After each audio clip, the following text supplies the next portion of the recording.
Seated on the dais with me, Her Excellency Deepu Moniji, His Excellency Hervé Jouvin, Captain Alok Bansal, President of India Foundation, my old colleague and good friend, Ram Madhavji, distinguished members in the audience today, ladies and gentlemen. It truly is an honor to be here at the Ideas Conclave of the India Foundation. I believe it's the 7th edition of this illustrious conclave. And the topic before us, India 2.0, rebooting to the meta era. I see a lot of that has already been done by Ram Madhavji. When we entered here, we had artificial intelligence robots addressing us.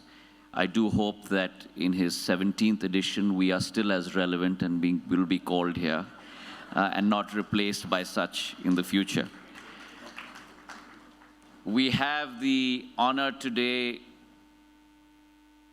of having two countries on the dais with us,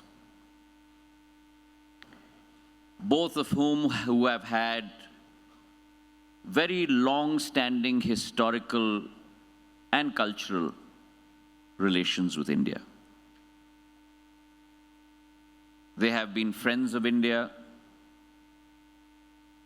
Both have been countries that have shared a very rich, in the meta era verse, P2P relations. Everything is becoming a bridge nowadays.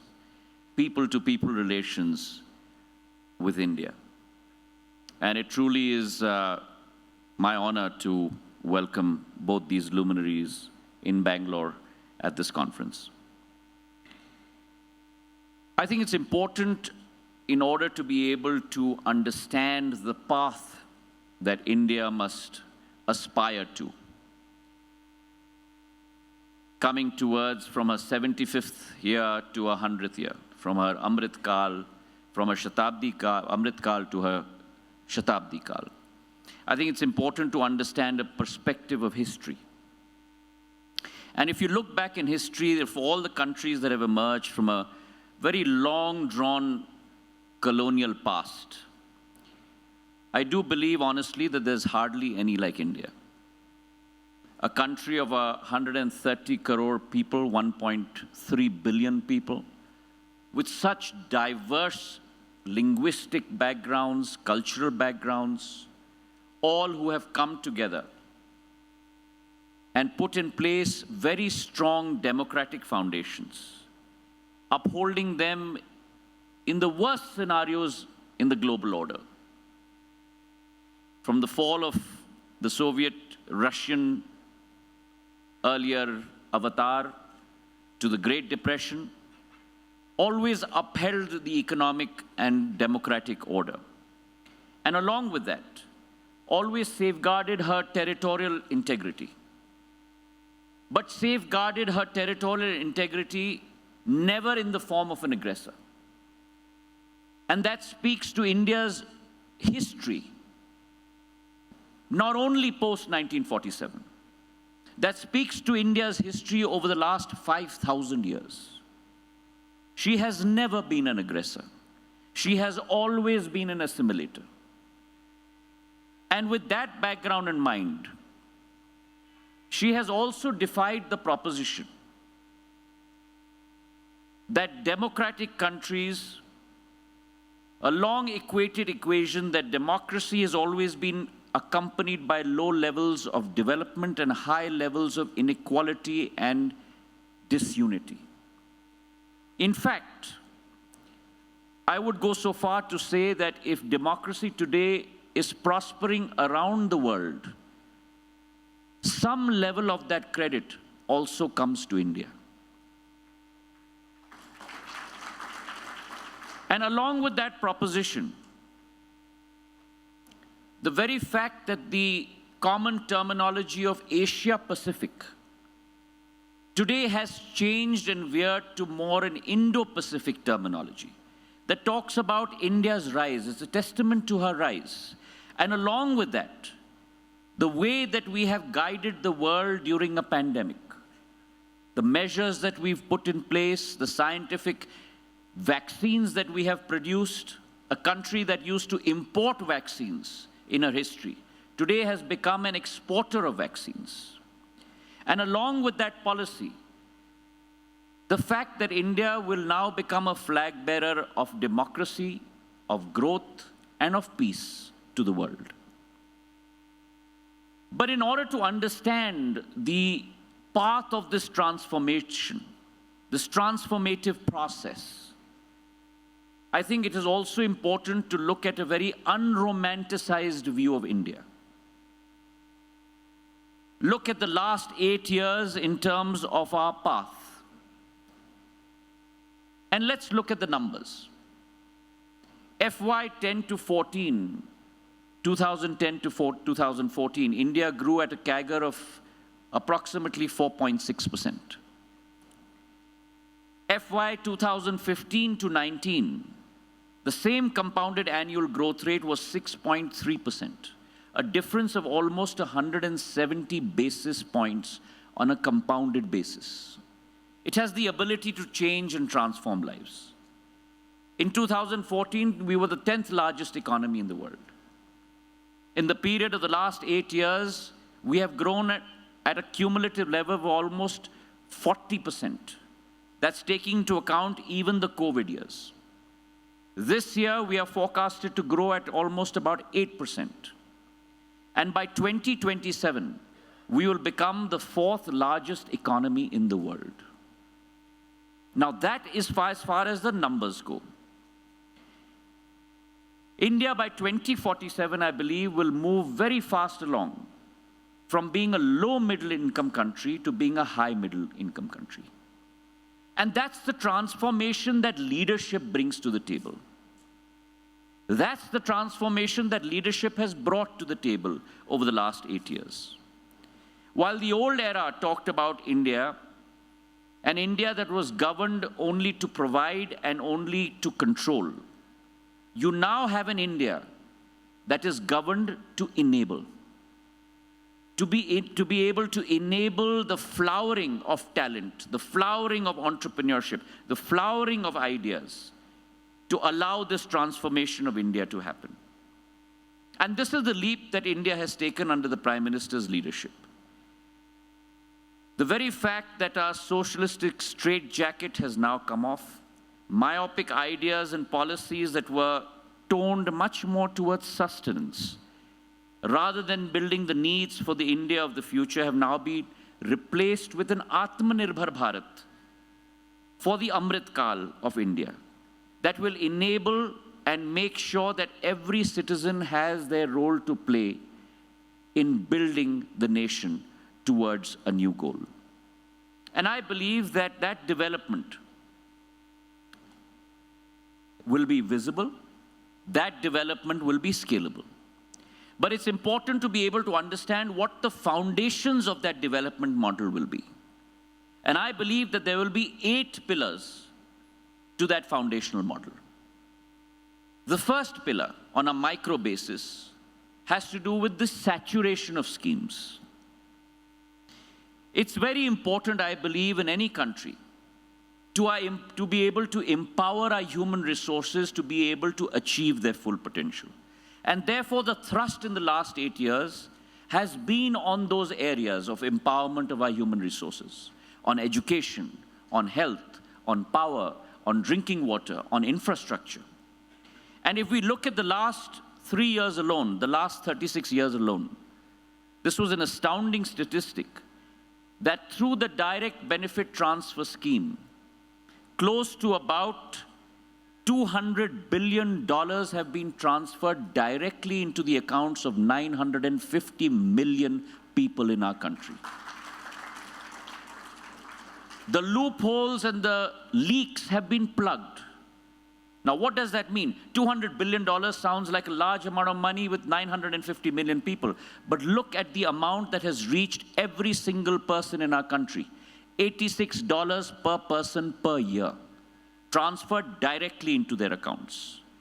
And therefore, I believe that by 2047, or even prior to that, you will achieve full saturation and full coverage, which means 100% coverage for all our schemes, whether it's Pradhan Mantri Awas Yojana, the Ujjwala Yojana, the Fasal Bima Yojana, power, infrastructure, the Nal Jal Yojana, across the board.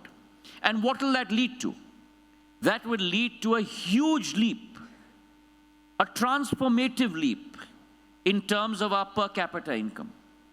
A per capita income of India, which was only at a low of 53,000 rupees in the year 2010 and 11, by the year 2047, will reach above 4 lakh rupees per person. That's 8 times multiple of what we used to endure in the earlier days.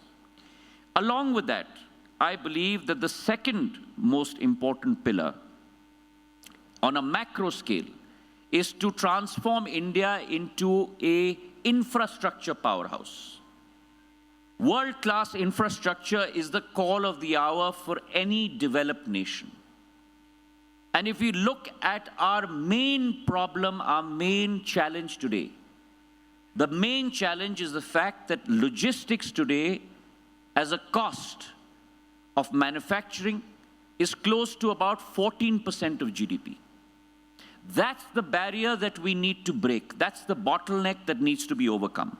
And therefore, along with that thought, the Prime Minister has brought about a national infrastructure pipeline in the form of Gati Shakti, where logistics will be streamlined. Infrastructure will be given a new fillip. You will have a common gateway and a common process by which highways, railroads, and trains all will be built along a common pipeline. And that, I believe, will transform India in the days to come. Let me just give you a vignette of what's happened on infrastructure over the last 8 years. On the highways front, we have built almost 150% of our original highway lengths prior to 2014. On the airports front, where we're today talking about civil aviation, Captain Bansal talked about connectivity not only within India, but between India and her neighbors. That's something that we are pushing in the Ministry of Civil Aviation extremely hard. We have just put out bids for international UDAN for connectivity with Bangladesh, connectivity with Burma, connectivity with our neighbors. But a surprising statistics that India had prior to 2014, only 74 airports in our country. Today, in 2022, over the last 8 years, we have built an additional 67 airports, seaports, and heliports. And so for that number has gone from 74 in 70 years to 141 over the last 8 years. And it is our commitment to you that by 2025, we will have more than 200 airports, heliports, and waterdromes in India. Now, what does that herald? That heralds that in the days to come, we are looking at not only I to D connectivity, international to domestic connectivity. We're not only looking at Metro 1 to Metro 2 connectivity, not the flight that I took from Delhi to Bangalore. These are very large metros. But we're also looking at last mile connectivity. Because the growth in civil aviation, the growth in India, is no longer going to come only from metros. It's going to come from the development of Tier 2 and Tier 3 cities. That robustness is going to come from airports that never existed before. And therefore, it is our endeavor that we will have a network of Tier 2, Tier 3 airports in place with seaplanes and waterdromes and heliports so that overall last mile connectivity becomes a reality in India. I was just in the US and Canada. and I had the good fortune of being exposed to the new reality in civil aviation. The concept of eVTOLs, electric vertical takeoff and landing vehicles. And we are already in conversation with a number of producers in the US and Canada, that as this technology becomes active, and as you all know, that civil aviation technology is first adopted by the Army and the Air Force. And when that becomes POC, proof of concept, then that permeates into the civil space.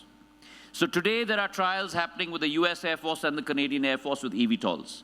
As soon as they get FAA and EASA certification, we are going to try and ensure that they come and set up their manufacturing bases here. And in the days to come, much like the robots we saw today, we hopefully will have urban air mobility in the form of eVTOLs in India in the days to come across the length and breadth of our country. And that's the picture that I look at when I think of 2047 as far as infrastructure is concerned. The third pillar, which is equally important, is the pillar of digitization and technology being the new norm. The industrial revolution in the world took 20 years to permeate. The internet revolution took 10 years, starting from the ARPANET. But technology today is all pervasive. Moore's law is the norm. And in a period of months and in a period of years, what earlier seemed impossible is already being adopted as we go along. And therefore, in the area of technology revolution also, India has moved a long way down that curve. In 2014, we embraced digitalization with the JAM Trinity, Janadhar, Janadhan, Aadhaar, and mobiles. The combination, the Trinity, the combination of all three. And today, it's amazing to know that the amount of digitalization and the digital flow of currency today in India is equal to the GDP of 21 countries. That's the level that we have reached today. We have 1 billion people with biometrics in place. We have today 1 billion bank accounts. And that is going to be the path of the future as India becomes the cradle of innovation. Almost like a place from Star Trek. The concepts that are strange to us today but will become common parlance in the next couple of years. Robots, Internet of Things, artificial intelligence, drones, all across the board. And along with this pervasive internet revolution and technology revolution comes the rise of a new paradigm in India. Her Excellency spoke about it. We are today primarily an agrarian or a service-led economy. The breakup of our GDP is roughly 16 to 20% in agriculture, 60% in services, and a very low level in manufacturing. I see with the productivity-linked incentive schemes that we've put in place for manufacturing, our concentration on semiconductors, our concentration on telecom, a new revolution coming in place with the PLI scheme focused on drones, on pharmaceuticals, on automotive industries, on semiconductors, on solar batteries. Along with this growth, you're going to see a huge transformation in India on our GDP position. And I look at 2047, where manufacturing will be close to 35% of our GDP, services about 55%, and the balance 10% devoted to agriculture. So along with this fourth pillar, in the days to come is going to be the rise of the urban economy. You're going to see in 2047 a decentralization of growth, the emergence of multi-mini Tier 2, Tier 3 cities that are going to be transformed into Tier 1 cities. And an example for you is the first international multimodal logistics hub is coming up nowhere else but in Jogigopa in Assam. And that heralds the new paradigm that is going to turn the pace in India for industrial growth. Also, the concept of one district and one product is going to lead to a specialization. Michael Porter's theory of comparative and competitive advantage, even within districts, lest we forget within states. And therefore, today you have lemon and king chilies being exported from Assam to London and Germany. You have jackfruit from Tripura going to Germany.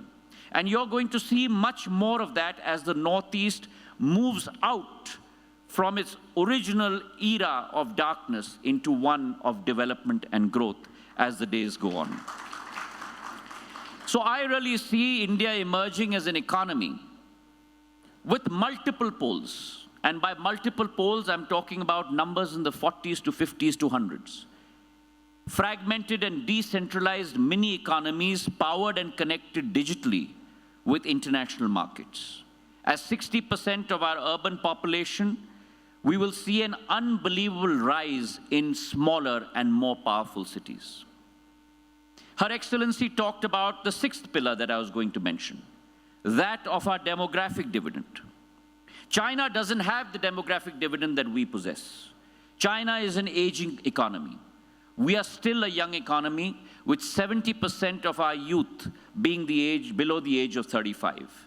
We are talking about close to 800 million people, 3 times the population of the United States of America and 1.5 times the population of Europe. That truly is our opportunity as we go by. So in the next 25 years, we have to continue focusing on building capability, capability, and capability. That, as Her Excellency identified, is a challenge for us. But I always look at a challenge as an opportunity.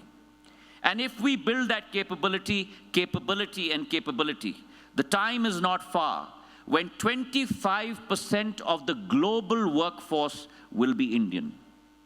And close to 25% of the global workforce will be Indian, and close to 15% of global GDP will be contributed by India. That's up 5 times from the 3.2% of global GDP that we are at today. That, to me, is the opportunity, and therefore, we need to focus on skilling our young population. Identify the prevailing gaps, identify the supply-side demands, make sure we cater to them, and also skill our young folk for the future, the new technologies that are going to come about. And a sign of that are the small Atal tinkering labs that we've set up in every school across the length and breadth of India. That will foster innovation. That will foster entrepreneurship. And that, to me, is the way for the future.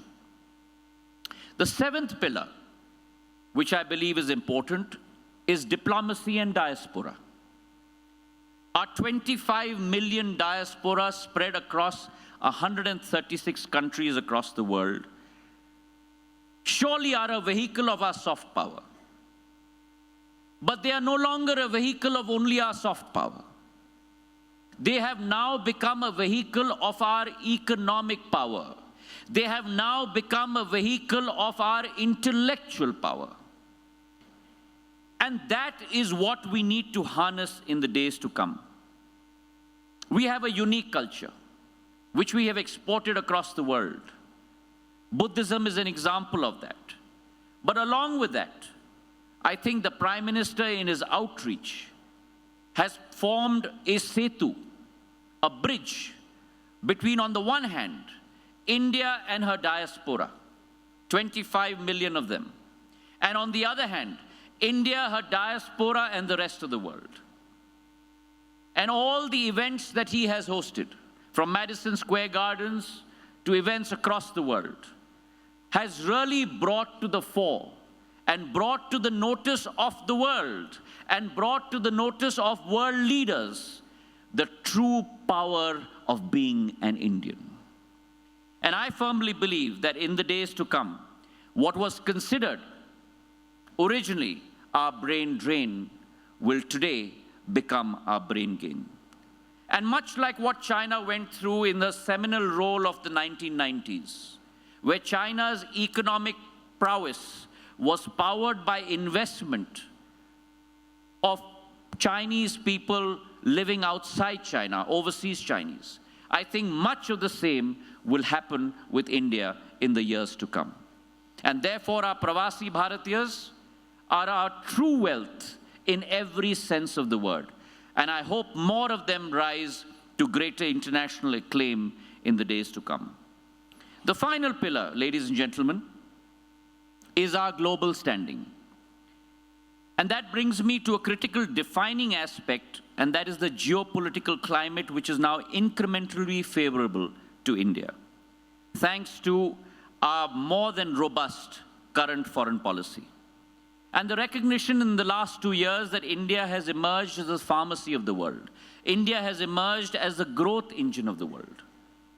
When I say that we're expected to grow at 8.2% next year, we are going to be the highest growing economy in the world. The fact that we have achieved the target of crossing $400 billion of our exports. The fact that FDI in the early 2000s used to be a lowly figure of $25 billion, which has today grown to about $82 billion, and we forecast that by 2047, it will grow to $120 to $160 billion a year being invested into India. The fact that we have trading arrangements and treaties with Australia, UAE, and the US, which will transition this foreign investment into India. The fact that we are responsible citizens. We are tackling the issue of climate change. The International Solar Alliance is one example of that. The Prime Minister said, one world, one sun, and one grid. And we are making that happen within India itself, where there is a renewable investment spree. Today, India is the third largest in the world in terms of solar installations. And we are pioneering green hydrogen as we speak today. And therefore, I believe that in the next 25 years, India will show the path for globalization. The Indian way of globalization. The Indian way of globalization, which will be fair. The Indian way of globalization, which will be balanced. The Indian way of globalization, which will be decentralized. The Indian way of globalization, which will be symmetrical. And the Indian way of globalization that will be pivoted on territorial integrity. A very intriguing fact is that if you look at the E7 economies on a PPP basis, and the E7 economies are India, China, Indonesia, Brazil, Mexico, Russia, and Turkey. These will be double the size of the G7, the US, UK, Japan, France, Germany, and Canada, and Italy by the year 2047. And therefore, in conclusion, the Indian way, I believe, ladies and gentlemen, will shape global culture, will shape democratic ideals, based on our long-standing values of vividhata mein ekta, unity in diversity. As Her Excellency said, Vasudhaiva Kutumbak, the world is one family. India no longer will be defined by others. That is an era that is past. India will define her own rightful place in the comity of nations. She will be a responsible partner, a guiding light, a leader, transforming herself from Vishwa par Nirbhar to Atmanirbhar, from Vishwa to Nirbhar to Atmanirbhar, to eventually Vishwa Bharat par Nirbhar. Thank you very much.